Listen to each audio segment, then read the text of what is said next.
Yeah, I can see how that when there's no I and there's nothing going on really, that there's no one to be affected by anything,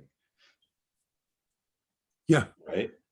Well, it it There's it doesn't even matter if someone's affected by something. I mean, even an enlightened being, something can happen that is very upsetting, and there can be grief, there can be joy, all these things can happen, but no one is connected with any of it. So it's just happening, just like I said, the kaleidoscope, all these things are revealing themselves, and there's this newness and freshness and amazement and all of it, but it's got nothing to do with you. It doesn't. You're not that. You're not anything.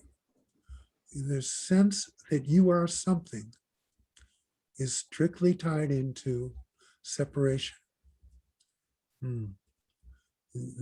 When I say you are everything, I'm not saying you are everything. I'm saying more like consciousness is all there is. There's just that sense that it's not your sense. It's not what you perceived. It's not what you've experienced. All that happens after the fact. But there is this pure sense of I am, this pure revealing of newness in every moment, in every moment. Before you perceived it, it happened. And you see, so let the mind perceive what it wants, what it needs to perceive. Let all that happen, but don't get lost in it. The mind is absorbed in itself and it's playing a game. And in that game, it absorbs all of your attention. So to the mind, stillness is an empty space, a vacuum. And the mind fills that vacuum with itself. But in fact, stillness is not a vacuum. Everything is there. But the mind can't see it because the mind is looking for something. And everything is beyond something. It's not a this or that, you see. So watch it. Watch how the mind works. Watch how the mind masters your attention. The mind knows all the tricks. The mind knows how to suck you in to its thoughts, to its actions, to its values, to all of it. The mind's just playing with you. It reads you like a book. It's just playing. The mind is playing.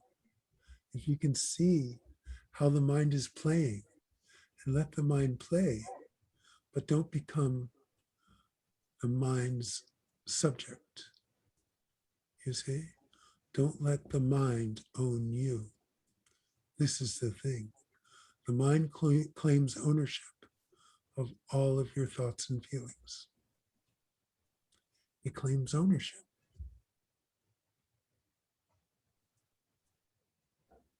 But yeah. what can you own when you're everything?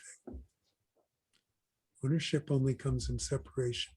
So what I'm saying is watch everything. Watch it all go on. Watch the mind fill the vacuum, what it considers a vacuum of stillness with itself. Watch it all go. When you really watch it, you see, it's like it loses its power.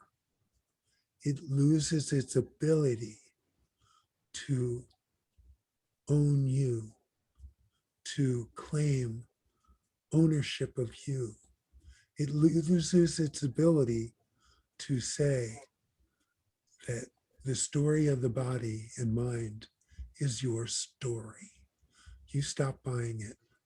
You watch it, you see the story, you see that it's just a memory. It's just a history. It's got nothing to do with you. Yeah. Well, that is one of the things I do, like, is noticing when I'm affected by something or if I might react to something. So what is the thing to do? Is just to step back and notice it, be aware of it, and all of its whatever dimensions it's taking place in, and just see that that's not who I am. Right. But even in that witnessing, there's still an I witnessing. So is that kind of a tricky thing to separate? Yes. Don't worry about it. Okay. Don't even worry about it, because it's there. All of this is still a process that involves you. All right. It's imperfect, of course. But here's the thing. The mind has the ability to see itself as it is. Okay? Now, we don't use the mind for that because we just blindly follow. We blindly follow our thoughts and feelings, and we blindly buy the story that the mind is telling us. But if you really, really use the mind to expose the mind for what it is, to really show itself to you, then what happens is it begins to lose its power.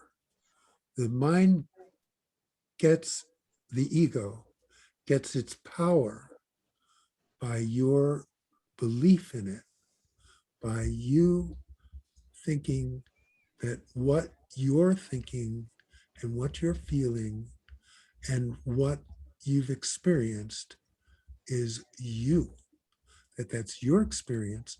These are your thoughts. These are your feelings. These are your actions. None of this has anything to do with you. And so more and more, watch it. Watch how the mind claims to be you and stop believing it, because it's not true.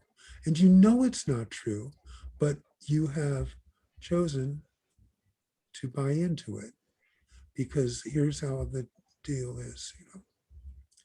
You got this show, and if you buy into the rules of the show, if you buy into your role in it, then it's a show. It's a real show. So it's like this. Let's say you went to the theater and you saw a play. Now, there's people on this stage and they're reciting lines. The script is there. All the actions are there. I mean, it's clearly just a show, right? But you choose to believe the characters that the actors are portraying, and you choose to believe that this is really happening, that there's some reality here. This show goes on every night for hundreds of nights. It's done exactly the same each night.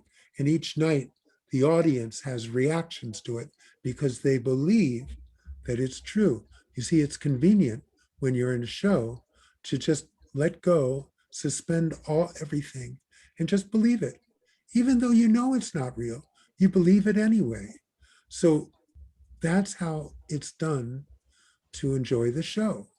But if you're done with the show, and I suspect everyone here is done with the show, then what you can do is just see the show as a show and stop connecting with it and stop believing it. Just stop believing it. So watch it, watch everything, and just don't buy it anymore. Okay, the mind is claiming this experience is your experience. These thoughts are your thoughts. And someone is believing that. And you want to see that you're buying into it. And you know it's not real. So it's just a bad habit now. It's just a habit.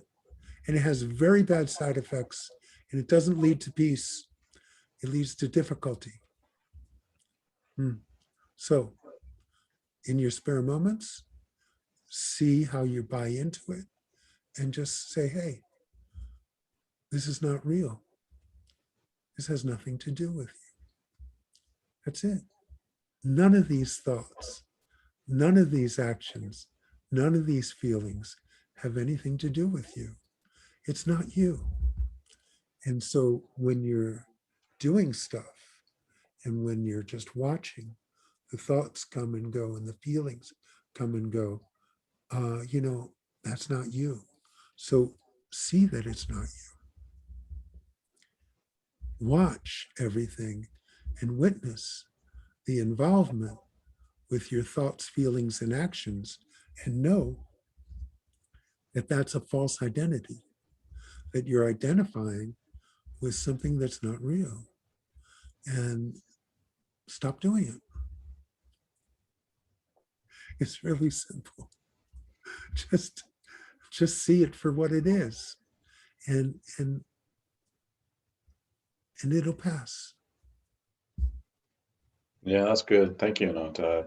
I like that sentence you said, the mind has the ability to see itself for what it is. This is what the mind is good for. Yeah, that's right. And that's the part of the process that the mind can be really useful in this, okay? Yeah. And when the mind sees itself for real, when it really can see that everything that it's been buying into is not real, then what happens is that belief you have in yourself is diminished. And when it's diminished enough, all that happens is you just realize what has always been. You see, this is just a temporary involvement with thoughts and feelings. And when you see that that involvement with thoughts and feelings is involvement with illusion, when the mind sees that, it loses its power. Its power is derived from your belief and your imagination, the mind's imagination. You see, you have dreams every night. The mind's imagining all kinds of things. It's not you. It's just a show. You can enjoy the show. Don't become the show.